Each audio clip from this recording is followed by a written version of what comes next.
I am so glad you convinced me that the family car should be the Defender 110. It is so beautiful inside, it's so comfortable, and it just feels indestructible. Yes, it really is. I've been waiting a long time for the new model to come out. The Defender 110, I'm telling you, it's my favorite car of all times. It's my third one. You know, I have stories of going off road. The guy managed the group. He was like, "What are you doing in this beautiful car?" I'm like, "I'm going off road." He's like, "Are you sure? Because you can use one of ours." And then they look like Mad Max cars. I'm like, no, we're going to do this. And he was shocked. Wow. Well, it's great because the Defender has been reimagined for 21st century adventure, and its unparalleled off-road ability as well as its robust interior are invaluable whether you're headed towards uncharted territory or just a weekend of exploration. The Defender 110 tackles challenging surroundings with absolute confidence. The SUV conveys strength outside and in, featuring peerless technology like an intuitive driver display and an award-winning infotainment system. That's my favorite part, to keep you connected no matter where the journey takes you. Adventure is unique to everyone, and so is the Defender. Choose from the two-door Defender 90, the four-door Defender 110, or the larger Defender 130 with the ability to seat up to 8 passengers. You'll find uncompromising performance in all three. So pack up and go even further with the Defender 110. Learn more at LandRoverUSA.com/Defender. These days, we're all investors, trying to be smart with our money despite our worst impulses. But at iShares, we believe that deep down inside of every investor is a better investor. One that's just waiting to be let out. Explore iShares ETFs and insights and let your best investor out. Visit iShares.com for more information. This isn't your average business podcast, and he's not your average host. This is the James Altucher Show. Today on the James Altucher Show.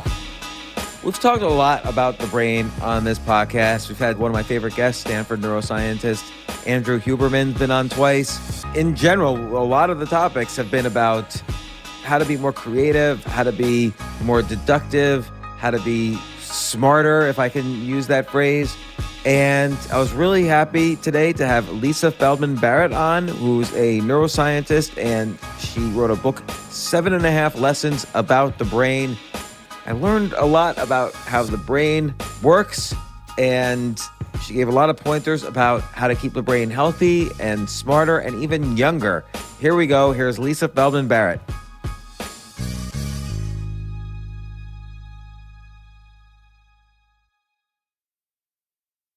Thank you so much for having me. No, thanks for educating me. It was such a great book. Thank you. 7.5 Lessons About the Brain. We have Lisa Feldman Barrett, a professor of neuroscience at Northeastern University. And you also wrote a book, How Emotions Are Made, The Secret Life of the Brain. And I feel like your book, 7.5 Lessons About the Brain, could also be called 7.5 Myths About the Brain, because we have all these associations with what the brain does. And as I learned from your book, they're kind of all wrong. Welcome to the podcast. Well, we have the kind of brain that, like likes to deceive itself, or maybe say it's a master of deception, the human brain, right? It creates experiences and guides behavior while at the same time leading us to believe that the products, our actual experiences, actually reveal how it works. And our experiences don't reveal how the brain works. And we just keep learning that lesson again and again and again. I like how you start the first chapter. It's kind of like an introduction, but you say your brain is not for thinking. I know what you mean by that now that I've read through this, but it seems like the basic conception is that the brain is for thinking. And we think because my guesstimate before doing this podcast and before reading your book is, my assumption is that humans are kind of weak and wimpy primates compared to basically every other primate, and that we needed a strong brain in order to compete for food, essentially. And so that's how I have always viewed, that's not how I've always viewed the brain, but that's how I think about the brain right now. But your book changes the conceptions for me somewhat. There are a lot of animals who are born much more competent than humans. I mean, like a human infant is pretty pathetic in certain ways when you compare to a chimp or a dog or Pathetic. in a way. I mean, when we're born, we can't even burp by ourselves. We can't really, the infant brain infant human brain is not a miniature adult brain.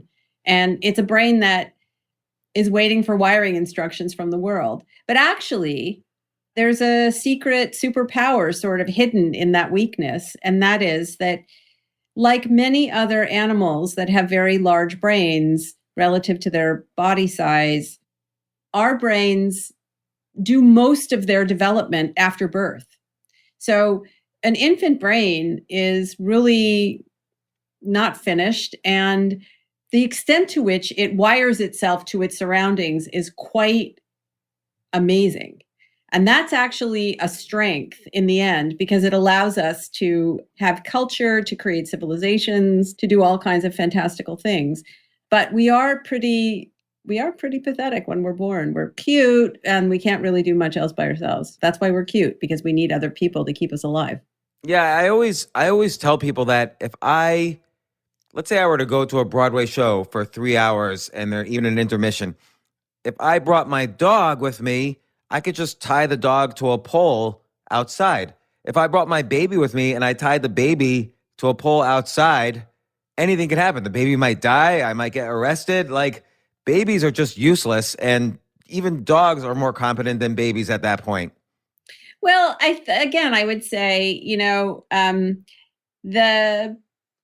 one of the brain's most important jobs is to control the body it's attached to. And an infant brain can't control its own body, can't feed itself, can't put on a sweater when it's cold, can't put itself to sleep even.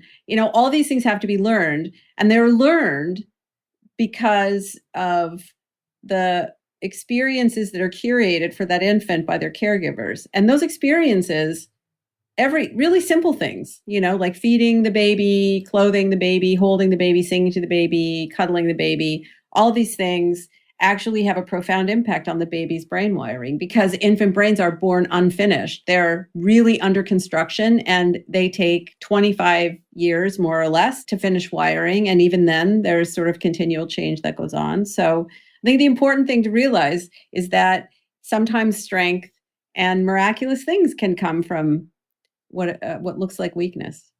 Well, I remember reading something about learning. When you learn something as a kid, or let's say under the age of 25, the brain is more capable of developing, I forgot what it's called, this sheath between parts of the brain, so that some memories, stay longer. So they become like skills.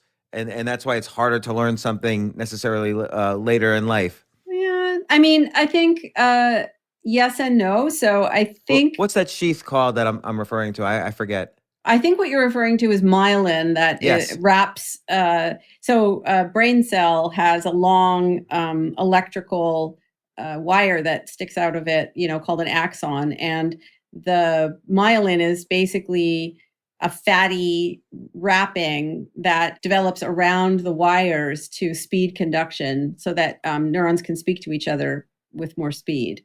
And myelination, that is the wrapping of the wires, definitely develops after birth and continues to develop. And I mean, the brain is this really, really fascinating structure. Actually, even as we're talking right now, there are little nubs that your neurons are forming on their branchy top parts called dendrites, that these little nubs they're like little foraging for information. And they continue to grow and they continue to pop up sort of randomly and continuously. And only the ones that we end up using to learn something new are the ones that stay, and then the other ones die back. But that in the 10 minutes that you and I have been talking, that's been happening continuously in both of our brains. And actually, as your listeners have been listening, it's happening in their brains too. And so, again, you say the brain is not for thinking, and you also say the brain is, there to kind of regulate all these parts of our body, like breathing, all these basic functions of the body that we're not even, on the surface aware of, our heart beating, maybe, the healing of an injury or the wiping out of an illness, all these things. What parts of the brain are kind of closer to the surface where they are more involved in our decision making, in our problem solving, and so on? Well, what I would say is that I would change your question, actually. So, it's not like the regulation of your body happens in one part of your brain and decision making happens in some other part of your brain and seeing happens in some other part of your brain. That's not really, there's certainly people who still think about the brain functioning that way, but there are many people who don't.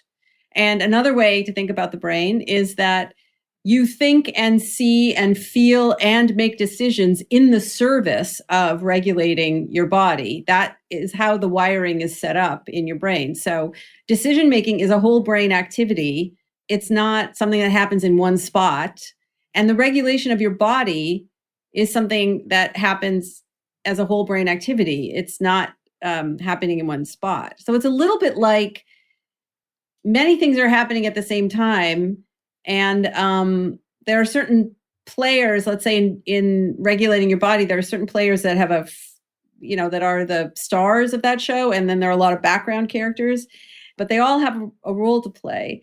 But if you were thinking about, let's say, thinking, there would be other parts of the brain that would be the stars and the rest of it would be the background. So even for seeing, so it turns out the neurons in your brain that people for a long time scientists thought were dedicated to seeing, also carry information about touch and about hearing. I could blindfold you for an hour and all of a sudden the neurons that are supposed to be responsible for seeing would step up into a more major role to code for touch and hearing. So, neurons do more than one thing. They don't have one job. They don't have an infinite number of jobs, but they have more than one job. And so decision-making occurs as part of the body regulation process, even when it doesn't seem as if your body is involved, because everything you do, everything you learn requires metabolic resources, and your brain's job is to budget those resources. Right. So a lot of times, they open up a brain and they tell you something sad or happy or bring back a memory, and they could see which parts of your brain are lighting up or are excited. But you mentioned in the book that there really isn't parts of the brain that are dedicated to this or dedicated to your family memories or dedicated to, your athletic skills or dedicated to happiness. So what's happening when in these previous studies that's different from what we know now? Well, first of all, it doesn't happen very often that you would open up a human brain and actually measure individual neurons firing. That's a pretty intense thing to do. And it only happens usually when someone is preparing to have an operation. And even in animals, non-human animals, when you open up an animal's brain and you record, you're not recording from every neuron in the brain. You're recording from, a couple of sites maybe in the brain. And so you don't know whether what you're measuring is the only spots in which the neurons are active. And in fact, so you're only getting like a very, very small slice of what's actually going on, a very, very small part of the picture. And so, for example, we're humans. If I stick a person's head in a brain scanner and I just speak some words to them, you can see changes in and their eyes are closed. You can see changes in activity in the parts of the brain that are very important for vision. And even though the line completely stops still, you can see changes in activity in the parts of the brain that are important for movement and for regulating the body and for regulating the immune system and for regulating metabolism. And the person is completely still. So my point is that even just understanding the meaning of words, right, like right now, actually recruits huge swaths of your brain that weren't originally thought to be part of understanding words. There's a really great study that I love that was published in the Proceedings of the National Academy of Sciences in the US in 2012. And what these scientists did is they just had they had people do what's called simple attention task, a visual attention task. So they presented circles that had lines oriented one way inside versus lines oriented another way. It's really, really simple task. what they showed is if you actually design the study properly, you test the person for long enough, and you model the data in a very sensitive way, you can show that just a simple task like that recruits changes in 85% of the brain. So my point, I guess, is that, again, neurons don't do everything, but they do more than one thing. And they often do more than one thing at the same time. And this is why it's really, in some ways, scientifically better to think about a brain as a complex network than it is to think about a brain as like a puzzle or like like a Lego structure where the parts are separable and talk to each other in these, pass information back and forth, like where this area does this function and passes information to this area, which does this function. That's a very old, outdated way of understanding how a brain works, I think. And I think part of the idea of your book is to show it's almost how Galileo shows that man is not the entire universe doesn't revolve around the earth. Man is not the most important creature in the universe, and it's the same thing here where our brain might not necessarily be what makes us so special compared to other animals. They all have brains. Some are very complex. Some are evolved to solve different problems. So why did our brain, the human brain, evolve the way it has? How is it continuing to evolve? Like, what's going on here? Why do we have brains? Yeah, that's a great question. I love that question. It's a little tricky, right? Because it's really hard to say why brains evolved. Philosophers call the why question teleology. Like, why did this happen? And, all we can do is kind of guess. But there are some pretty good guesses, I think, that are around. One interesting guess that has, increasing amounts of support is that 550 million years ago, creatures on the earth and in the sea, well, they were all in the sea, didn't have brains, right? The world was ruled by creatures without brains. And as I like to say, it feels right now, actually, to some extent, like the world is ruled with creatures who don't have brains, but apparently they do. Every one of my podcasts has to get political at some point. That's okay. I know, right? It's like we time each other. How long does it take in a conversation to start? But anyways, something happened. And what happened is that animals started to hunt each other. So originally, if you looked at what creatures did, they certainly ate each other, but it was really in a passive way. So there's this little creature called an amphioxus, or its other name is a lancet. And it's really similar. It's not an ancient creature, it's a modern creature, but it's a creature that's really similar to a very, very ancient ancestor that we have. It hasn't really changed very much in, 500 million years. And basically it kind of wriggles its way in the water, plants itself in the sand, and just filters food. Like, it doesn't have eyes, it doesn't have ears, it doesn't sense anything really. And then when the concentration of food has reduced, it just unroots itself, wiggles somewhere else randomly, and plants itself down again, assuming that there'll be more food there, just statistically speaking. But at some point, animals started to hunt each other. And that required growing senses, being able to see and hear. And, like when something is up ahead of you, is that thing going to eat you? Should you eat it? Like, is it worth it to do that? And as that happened, the environment that animals lived in got bigger, meaning what scientists call a niche, the livable space for them got bigger. And as that happened, their bodies got bigger, and bodies ended up growing all kinds of systems in them, like hearts, cardiovascular systems, like for heart, and a respiratory system for lungs, and a really complicated immune system that could learn from experience, and all this gunk and junk inside. And brains evolved as animals evolved to sense the world and to have an internal world to regulate. So the way I like to think of it is, your brain is running a budget for your body, and it's not budgeting water, it's budgeting glucose and salt and all the other nutrients. And it doesn't have one bank account it doesn't have one account to balance. It has like hundreds of accounts with hundreds of offices, all around the world. So it's kind of like the head of a multinational corporation, and it's trying to keep everything in balance. in a very uncertain and noisy world. That's why we have brains. So the brains really didn't evolve to think.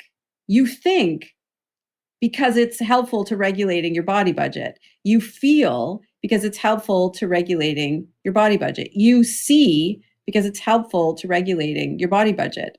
And decision making, it's not like your brain sort of thinks about something, decides to make a decision, and then makes an action plan for executing that decision. What your brain is really doing is it's making guesses based on what's happening right now. It makes a guess about what's going to happen in a minute from now. And it starts to prepare your actions for that minute from now. And that is the decision. So the meaning analysis is rooted in the regulation of the body. It's not like, your brain does some kind of abstract evaluation and then prepares you to move or prepares your heart rate to go up or whatever. The changes that it's preparing for your body is the meaning of what's happening. And that has really profound implications when you really poke at it a little bit. Like what? Like when things are really uncertain, you will experience an increase in arousal. I don't mean sexual arousal. I mean, like you'll feel jittery and, for lack of a better word, anxious. When your body budget is running a deficit, you feel like shit, basically. Is that because uncertainty is kind of overwhelming this ability to try to sense what's happening? No, it's because your brain is always, the way that a really efficient system works is to predict what's going to happen and correct, rather than wait for something to happen and then react to it. So all brains work predictively. They're structured anatomically to work that way, and they work metabolically and electrically most efficiently when they're predicting and correcting. So your brain's always making predictions about what's going to happen. And when it can't make a prediction, it's going to try to learn something new in order to predict better the next time. And learning is a metabolically costly thing that you do. It doesn't feel that way to you necessarily, although sometimes, learning feels hard and it feels unpleasant, and that's because it's requiring a withdrawal from your body budget, essentially. But some of the chemicals that your brain depends on to learn are associated with feeling really worked up. So uncertainty is a very metabolically expensive state to be in. It's a state that humans, like some of us like novelty some of the time, some of us like novelty, a little more or a little less, but unexpected uncertainty is something that most humans try to avoid. And that's because it's unpleasant and expensive. People will go to great lengths not to learn and not to be surprised and maintain things as being very predictable when they are basically metabolically encumbered or like running a deficit in their body budget. Right. So that's what I meant by how it's suddenly overwhelmed and doesn't know which, and I don't know how to describe this in terms of the brain, but it's overwhelmed in some way when there's uncertainty because there's too many choices. So it can't make a decision. Yes, but I think that's like a very extreme version of a whole continuum, right? So right now, there are a lot of people walking around feeling really anxious, but I would say, or feeling really depressed. And I would say what may be at the basis of that is that we live in a culture that is sort of maximally designed to bankrupt our body budgets. We live in a culture where people don't sleep enough, they don't eat healthfully, they don't exercise on a regular basis. We all we're on, social media, which is inherently full of social ambiguity, which is extremely hard on a human. That was true to begin with. And then now there's all this other extra stuff going on, COVID and the political concerns and serious financial concerns that go with it, real financial concerns that also are stressful, that is also have an impact on your body budget. So I think right now, one way to understand the struggles that people are having is that they're not reducible to metabolism, but they certainly are related to body budgeting problems. And this is important because what is stress? Stress is a big withdrawal from your body budget. And that kind of a stress, any kind of stress is okay for you in the long run, as long as you, after you make a huge withdrawal, you make a deposit. So if you're going to exercise, you make a huge withdrawal, you spend a lot of energy, and then you replenish that energy. But if you don't, and you just spend, you'll bankrupt your body budget. And what does that look like? Well, it looks like depression. It looks like some anxiety disorders. It looks like heart disease. That's what chronic stress is, in fact. And right now, chronic stress is a very dangerous thing, because people who are chronically stressed also are more susceptible to developing respiratory illness upon exposure to viruses like the coronavirus. It's interesting you mentioned social media, because there's so many anonymous people or anonymous accounts on social media. And often when someone's anonymous, they feel, oh, I could say anything. So they tend to be more verbally aggressive, more, throwing insults around.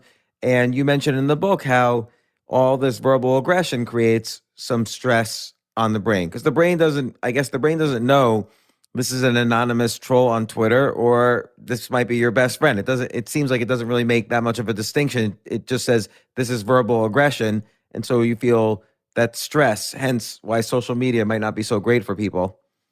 Well, I think that's right, but I would probably put some caveats in there. So I think, for example, right now, you and I are having conversation. And even though we don't know each other very well, we can see each other. So we can see each other and we can hear each other's voices and we can hear the intonation pattern. So there's a context here. There's a spatial context, and there's also a temporal context, because I've already just said a bunch of things and so have you, and we're building up experience with each other. But when you receive an email or a text or, any other any of these other platforms, the context is impoverished, meaning there's just not a lot of extra information. And words on their own are ambiguous into their meaning in the best of times. So, that's why people start using emojis, but emojis have their own sort of ambiguity that goes with them. They don't necessarily always clarify things. They might just help a little bit with guessing whether somebody means well or not. But even then, they don't work as well as for what they were intended for, which was to completely disambiguate a message. So I think that's part of it, is that when there's less information available, less context, your brain will just supply it. It will make guesses. Sometimes those guesses are, not the right ones. I think that's part of it. I also think we have to understand that you are often interacting with people, you don't know who they are, and you don't know what their intent is. So if somebody texts me like, hey, bitch, that could be, hi, honey. That could be, I hate your guts. I mean, and the fact that I don't know is actually really hard on my brain, right? Not because I'm a snowflake, but because I'm human. And this is how it is for all humans. So, the best thing for a human nervous system is often another human. But the worst thing for a human nervous system is often another human. And I think part of what I was trying to do in the book is just give a little bit of a glimpse into why are our brains so entwined with each other? How did that happen? And how does it work? And what does it mean? And I'm not really telling people what to do with it. I'm more just wanting to get people to think about it, but think about it in a way that, that I'm sort of trying to introduce it in a way that's sort of fun and more accessible, as opposed to having to read a 400-page book, It does seem, though, with all of this that, again, a lot of the evolution of different brains and different animals is related to how each animal evolves to find food. Well, that's part of it. It's food and mates, but food is definitely a big part of it for sure. Because it didn't, in the first, whatever you call it, there was a lot of serotonin in the gut, so serotonin is this neurochemical. There was a lot in the gut, but now we view that as. I think this is a really good example. So serotonin, dopamine, this is true for dopamine too. evolved as metabolic regulators. Dopamine did not evolve to be a reward neurotransmitter, and serotonin was not a mood neurotransmitter. They evolved as chemicals to regulate metabolism. And in fact, serotonin is one of the major metabolic regulators in your body. So the biggest source of serotonin comes from your gut, actually, the cells in your gut. Now, your brain also makes serotonin, and that's also not an accident, by the way, because when we think about evolution and we think about brain evolution, we're usually focusing only on the brain. But it turns out when you go from this, little animal, which sort of looks like an amphioxus, that's the precursor to vertebrates like us and invertebrates like insects and octopuses and stuff. Vertebrates, when they evolved a brain, also evolved an enteric nervous system, that's your gut, and evolved viscera, like your lungs and your heart and stuff, and a head, and eyes and ears and a nose and stuff. So all of your senses, or not all, but like most of your senses, having a head and having a brain and having internal systems in your body all evolved together at the same time. So what makes vertebrates special is not necessarily just a backbone, it's all this other stuff. And the fact that your gut uses serotonin and your brain uses serotonin as chemicals to regulate things is not an accident. You can see it in the embryology for how things develop, actually, in the vertebrate part, which is called a neural crest, which only vertebrate embryos have. So in your brain, serotonin, it certainly is involved in mood, but its main job has to do with tracking metabolic spending and metabolic deposits. So tracking rewards and tracking spending. So for example, if you're low on serotonin, it will be hard for you to spend now in the absence of an immediate reward, meaning it will be hard for you to explore the world and sort of make an investment with the hopes that someday there'll be a return. So without enough serotonin, you can't really do that. Serotonin lets you sort of spend now and reap the rewards later. Without serotonin, you can't really do that. And what that means is that what are the two most expensive things that your brain does? It moves your body and it learns something new. So without serotonin, enough serotonin, you're tired, you're really fatigued, you feel like crap, and you are fuzzy-headed, you can't learn very well, and you might avoid novelty or avoid interacting with people that you don't know very well or whose opinions you don't like, or and so on and so forth, because those are all really metabolically taxing activities. Similarly, cortisol is not a stress hormone. It's a hormone that gets glucose into your bloodstream really fast because your brain is predicting that you need it. So right before you wake up in the morning, you have a cortisol surge. Before you exercise, you have a cortisol surge. So cortisol is not a stress hormone. It's a hormone that does something metabolically that happens to occur during moments of stress, but it also happens to occur regularly throughout the day whenever your brain or your body needs, glucose.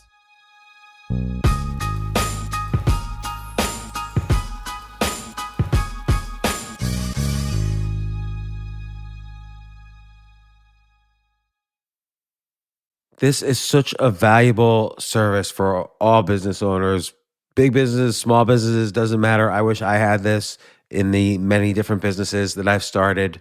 Sometimes it seems like your business is humming, but then suddenly you don't understand it. You're starting to fall behind. You're not understanding where your costs are, where your revenues are, where your payments are. Teams are buried in all sorts of like BS work, and you can't seem to close the books. So you need like one dashboard, one source of truth.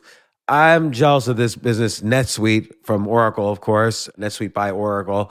I wish I'd come up with this idea. It's a brilliant concept to have all your business intelligence on one dashboard. This is why you need to know these three numbers: 37,000, 25, and 1. So 37,000, that's the number of businesses which have upgraded to NetSuite by Oracle. NetSuite is the #1 cloud financial system, streamlining accounting, financial management, inventory, HR, and more. 25. NetSuite turns 25 this year. That's 25 years of helping businesses do more with less, close their books in days, not weeks, and drive down costs. One, because your business is one of a kind. So you get a customized solution for all of your key performance indicators, your KPIs, in one efficient system with one source of truth. Manage risk, get reliable forecasts, and improve margins. Everything you need to grow all in one place. So right now, download NetSuite's popular KPI checklist designed to give you consistently excellent performance absolutely free at netsuite.com/James. That's netsuite.com/James to get your own KPI checklist. netsuite.com/James.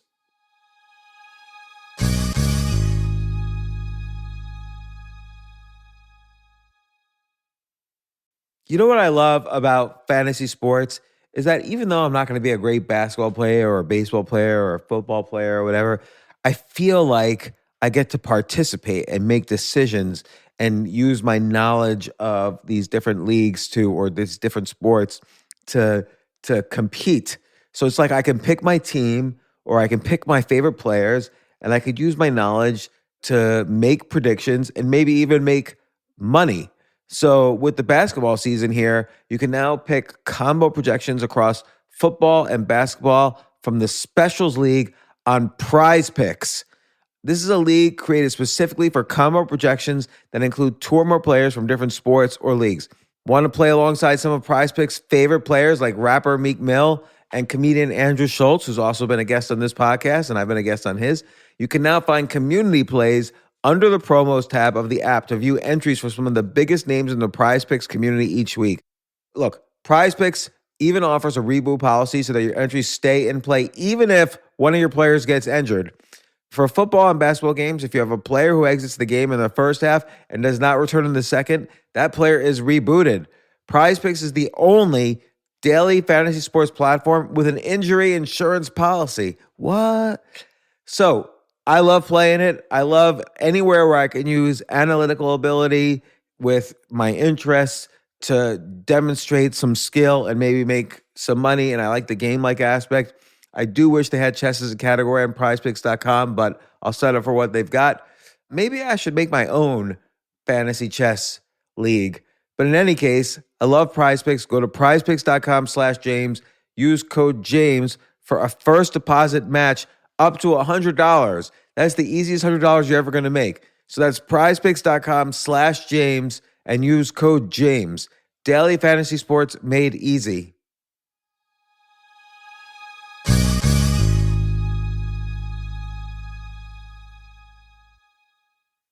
The future of learning is definitely online. Like, it's such BS that you have to spend $200,000 or take $200,000 in loans and go to some fancy school when it's useless. It doesn't guarantee you a job. Most employers, including me, do not care about degrees or grades or anything like that. We want to care that you love what you're doing, that you know what you're doing, in some cases that you have experience or that you're willing to learn. But people in general love learning and are curious. Like, the key to success is curiosity. And I think masterclass.com is the perfect model for online learning. I'm really happy they're sponsoring this episode. If you're going to give a gift, give the gift of learning. Masterclass makes a meaningful gift this season for you and anyone on your list, because both of you can learn from the best to become your best, from leadership to effective communication to cooking. Let me tell you some of the classes I've taken. I've taken comedy from Steve Martin. I mean, can you believe I can take a class from Steve Martin on comedy, or Judd Apatow, my favorite comedy director? I could take an actual class from him on writing. Wolfgang Puck on cooking. Dan Brown on writing, or Judy Bloom, who's been on this podcast, on writing. By the way, Wolfgang Puck also has been on this podcast. It's such a pleasure. I try to take classes all the time from masterclass.com. And whether you're watching Masterclass on TV or listening in audio mode in the app or on their site, the quality speaks for itself. It's like these Masterclass instructors are your own personal mentors that are going to help you reach the next level. How much would it cost to take one-on-one classes on comedy from Steve Martin or on chess from Gary Kasparov. You just wouldn't be able to do it. But it would cost hundreds of thousands of dollars. With a masterclass annual membership, it's $10 a month. Memberships start at $120 a year for unlimited access to one-on-one classes with all 180 plus masterclass instructors. So it's not just $120 for one instructor. You get all 180 plus masterclass instructors. Boost your confidence and find practical takeaways you can apply to your life and at work. And if you own a business or are a team leader, use Masterclass to empower and create future-ready employees and leaders. That's the real education in today's world. So this holiday season, you can give one annual membership and get one free at masterclass.com/JAS. JAS, of course, stands for the James Altucher Show. So right now you can get 2 memberships for the price of one at masterclass.com/JAS. Masterclass.com/JAS. Offer terms apply.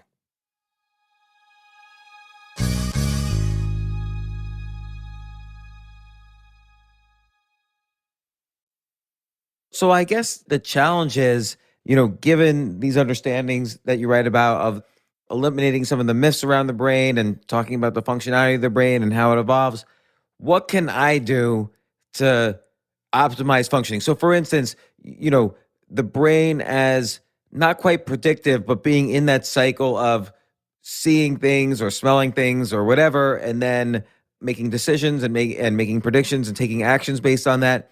Some people do it better than others. Sherlock Holmes deduces better than me. What can I do to be like in that movie Limitless? I want my brain super functioning.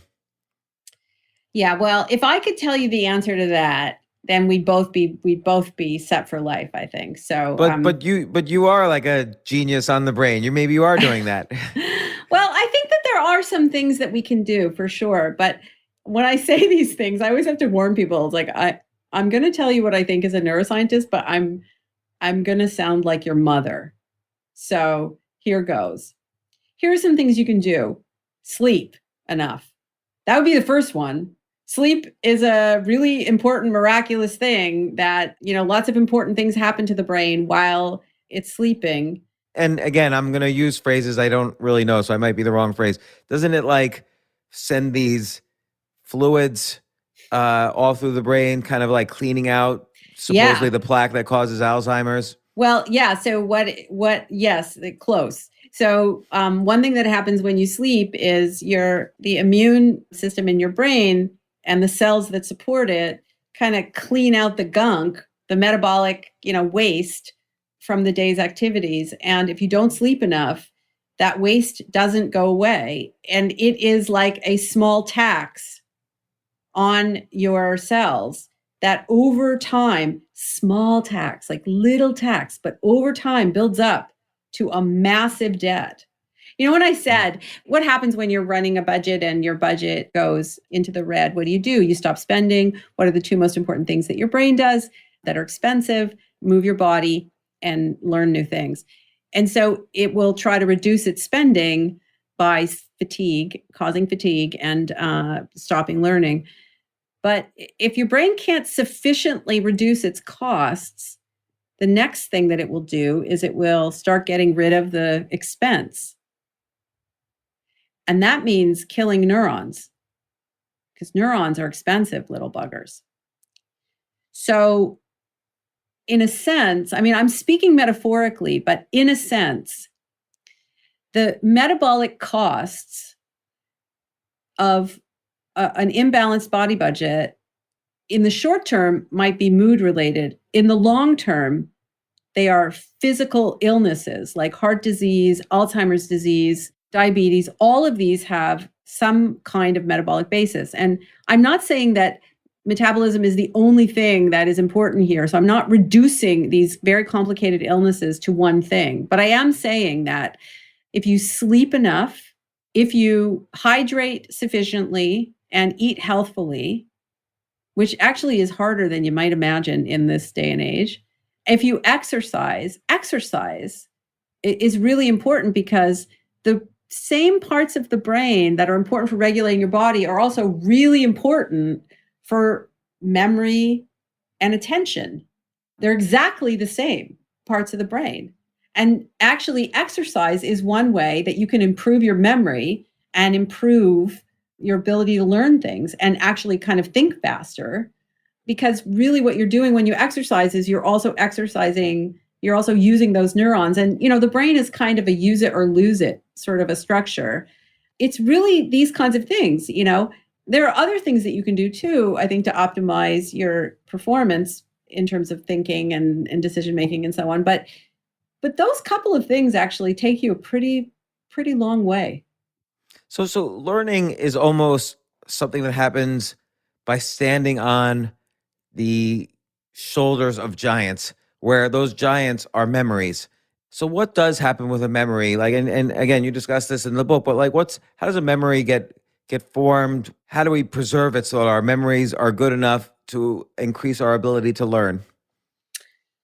So again, you're asking me a really tough question, and scientists are still working out the nuts and bolts of how memories are formed. But I think there are some gist level things that we know about memories. And one thing that we know is that the way that I sort of describe it is your brain is trapped in a dark, silent box called your skull. And your brain is receiving information from the world and from the body all the time. This information are the effects of things that are happening. So things are happening out in the world, things are happening in your body. Your brain receives the consequences of those things. It doesn't know what the causes are. So for example, I was just listening to a talk yesterday where I learned for the first time, I didn't know this, the ability to perceive a drop of rain on your skin is this really complicated combination of sense data about temperature and touch. Because we don't have wetness receptors in our skin. We understand texture though, right? We understand texture, but we don't understand wetness. So there is no wetness. There's nothing that detects wetness on your skin, but there is something that detects temperature change, and there is something that detects touch. And the combination of those two actually in your brain allows you to perceive a feeling of wetness on your skin, in your underarms, or on your face, or on your hands, or whatever. So let's say there's some change in temperature on your skin. What caused that? I mean, your brain has to, that's the effect of some cause. What's the cause? Your brain has to guess. This is what philosophers call a reverse inference problem. You know the effects, but you don't know the cause. You have to guess the cause. So how does your brain guess the cause? It uses past experience, or what we colloquially call memory. Now, it's not like you're walking around trying to remember. Your brain basically is using past experiences that it can reconjure in its wiring to make a pretty decent guess about what the current sense data mean, what caused them. So your brain knows what to do about it. So when you have an ache in your gut, what caused it? Are you hungry? What about like problem solving, puzzle solving? Is this exercise for, getting the neurons to keep talking to each other and exercising those neurons?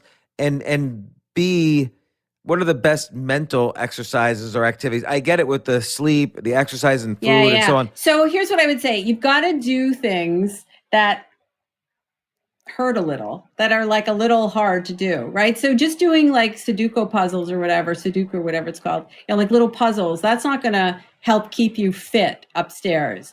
What you have to do is learn an instrument, learn a new language, learn how to paint, learn how to ski, or learn how to, hike. But actually something that requires enough effort that it sometimes can feel a little unpleasant, because, feeling bad doesn't necessarily mean something's wrong. It might mean that you're working hard to learn something. So if you continue to press yourself to learn new things, in general, you will keep your brain healthier. And in fact, we study these people who are, I didn't name them super agers, but that is what they're called.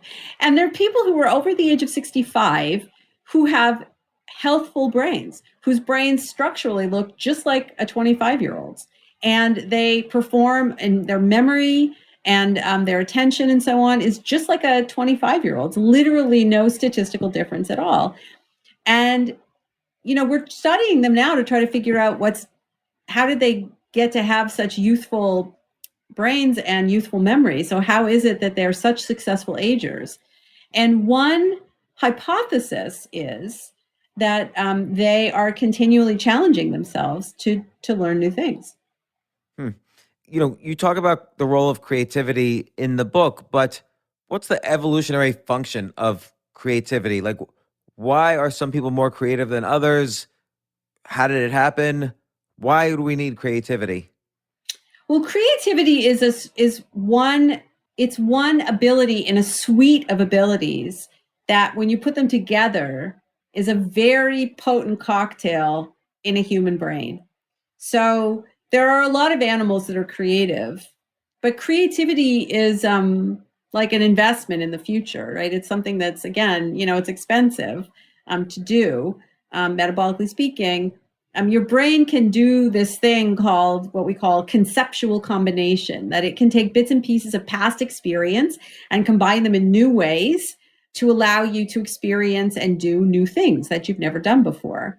This alone doesn't make a human brain special. I don't know that anyone knows why creativity evolved. Lots of animals have it in spades, but we have it along with other capacities, what I call the 5 C's in the book. Actually, there are 6 C's, but I only discussed 5 of them.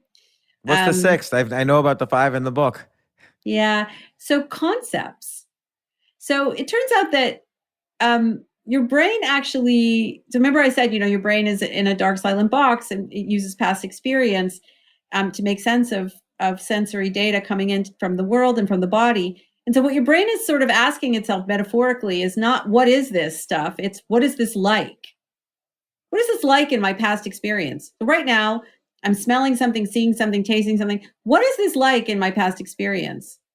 It's basically making a judgment or a guess about similarity. What was similar to this in my past? That's going to be my guess for what's causing this, whatever this sensory array is. In psychology, a group of things which are similar in some way is a category, and a representation of a category is a concept. So what your brain is doing all the time when it's remembering is it's making concepts. Not like a laundry list of like, a bird has wings and it has, feathers and it has it's remembering, it's recreating a set of representations that were similar to what's going on for you right now in the past, but that happened in the past. And it's preparing your body to act in much the same way that it did those prior times. So this is fascinating because it's building up in this biological argument to what Daniel Kahneman builds up from a psychological or even economic viewpoint about cognitive biases. And what you call the brain constructing the social reality, even if it's not the real reality. And so cognitive biases are great because it allows the brain to form these shortcuts to better deal with the world and more quickly make decisions. But also they could be bad because your cognitive biases could lead you to misunderstand something. Things are not as similar as you thought. And so how can you build the creativity and the resources in your brain to overcome these cognitive biases, to become a little better than what you were? Yeah, you can. And one of the things you can do is read my book. Because part of being able to overcome bias, or let's say be a little bit more in control of the concepts that your brain makes, is to understand how your brain works and understand what you need to do in order to give yourself the possibility of having more flexibility in the kinds of concepts that your brain makes. You mentioned social reality. In social reality, we haven't talked about this for your listeners. A lot of the things that we take for granted as physical reality are actually social reality. Draw a line in the sand and get everyone to agree that it's a boundary of a country. And all of a sudden you have citizens and immigrants. That's very serious in terms of physical consequences for people. But that's a completely made up concept, completely made up. Right. And it's what Yuval Harari refers to as a story. And his view is that, in his book, Sapiens and Homo Deus, is that humans, and he may or may not be wrong, but humans are the only species capable of telling stories over vast groups of other humans so that we all cooperate with each other because millions of people can believe the same story. Yeah, exactly. So really, one way that we influence each other's nervous systems and each other's actions, right, is that we can use words and symbols to influence. I'm using words and symbols to influence what is going on in your brain, and you're doing the same to me. And that has actual physical consequences for the body. But, something is only a super ability when you know that you have it and you know how to wield it well. And so if you want to use social reality to your benefit, if you want to have a bit more agency and control in your life, you need to understand how brains do it. And in a very short essay, I've sort of given people some pointers about how the human brain, in collaboration with other human brains, creates social reality so effectively that we believe that it is physical reality. And we are, in some ways, tricked into thinking that we are just responding to that reality instead of helping to create it on a regular basis. So I guess final question is, what's a thought? What does a thought look like? It's a pattern of electrical activity in your brain. Just like a feeling is a pattern of electrical activity in your brain. And as I like to remind myself and my family, somebody else's opinion of you is just a pattern of electrical activity in their brain. So, All right. Well, it's an enlightening book, and I encourage people to read it. I'm going to read the title, 7.5 Lessons About the Brain by Lisa Feldman Barrett. Highly recommend it, and particularly the discussions about social reality and how you can control all the people around you to believing in your social reality. And thank you once again, Lisa. I hope you come on again because I actually have more questions, but I know you have to go, and I appreciate the time. I would love to come on again. Thank you so much for having me. Thanks, Lisa.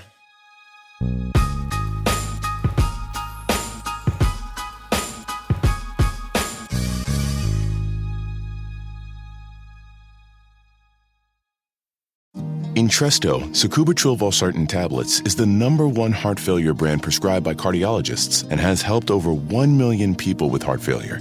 It's a prescription medicine that treats adults with long-lasting chronic heart failure and works better when the heart cannot pump a normal amount of blood to the body. Don't take Entresto if pregnant. It can cause harm or death to an unborn baby. Don't take Entresto with an ACE inhibitor or aliskiren, or if you've had angioedema with an ACE or ARB. Don't take with aliskiren or within 36 hours of taking an ACE inhibitor. The most serious side effects are angioedema, low blood pressure, kidney problems, or high blood potassium. Angioedema is swelling of your face, lips, tongue, and throat that may cause death. If it causes difficulty breathing, get emergency help. Ask your doctor about Entresto. To learn more, visit support.entresto.com or call 833-446-6699. For pricing, visit Entresto.com/cost. If you can't afford your medication, Novartis may be able to help.